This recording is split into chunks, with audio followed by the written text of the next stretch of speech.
All right, welcome. My name is Max Houghton. Welcome to my TED Talk. I apologize for the scratchy voice. I just got home from teaching and I was yelling at my kids all day because we were doing a class activity and they were out of their seats. So I'm going to try and get through this as well as I can with my voice being how it is. So this lesson plan template that we looked over today really stood out to me for a few different reasons, especially compared to the one that I was teaching today. Mostly because it was much longer and a lot more elaborate than what I'm used to. What I'm used to is usually a lot briefer. It's barely usually 2 to 3 pages, and this one is well over that. This one's closer to 8. And so I thought that was the first striking difference when I opened it up. And one of the few reasons it was so long, I thought, was the different sections that we had. And because of that, I thought that was really helpful in that it had built-in sections for things like classroom management and reflection and how this applies the theory and how this also applies the Common Core and the technology, those sort of different sections. A lot of the time with lesson plans that I've gotten in my own personal work, those sort of things in terms of classroom management and theory and how it applies technology are stuff that is up to the teacher and stuff that the teacher usually has to improvise.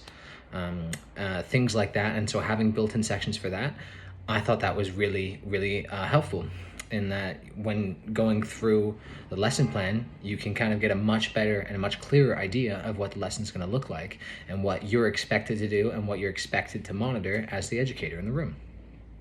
I thought this focus on how the theory was applied was more of a scholarly approach. That's not to say other lesson plans are less scholarly, but I thought this, based off of what we've been learning in class, this really goes through the paces and helps spell things out, which I really appreciated.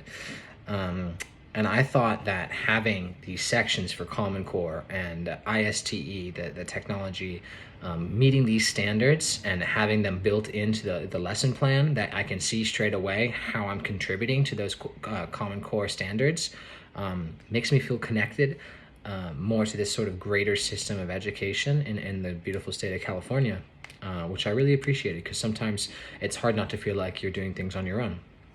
And that helps you get a bigger perspective on things. I also liked having these built-in measurable objectives. I really appreciated that. Basically, having these essential questions that we're having is usually how it is. It's essential questions, at least in my lesson plans. The questions that are stated right at the beginning of the lesson plan, usually I share those with the class, and then by the end of the lesson, we're hoping that the kids can answer those. But in this lesson plan, we have the measurable objectives, which are ways to definitively measure their progress and how much they're understanding the subject matter, and that I really appreciated. I also thought these lesson plans were very inclusive, having sections for students with disabilities or English language learners.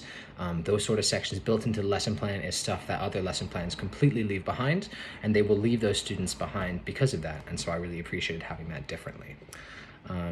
And the biggest impact for me was the way this was broken down into different sections.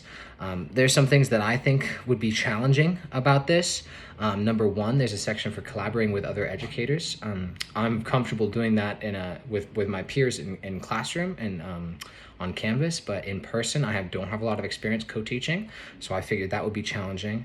I also thought the way this is structured so strictly and so elaborately might be difficult, because I know my students are very chatty, and keeping them on time, and my class sizes get up to 35, 36, so keeping that many students on time through each of the paces is definitely going to be a challenge.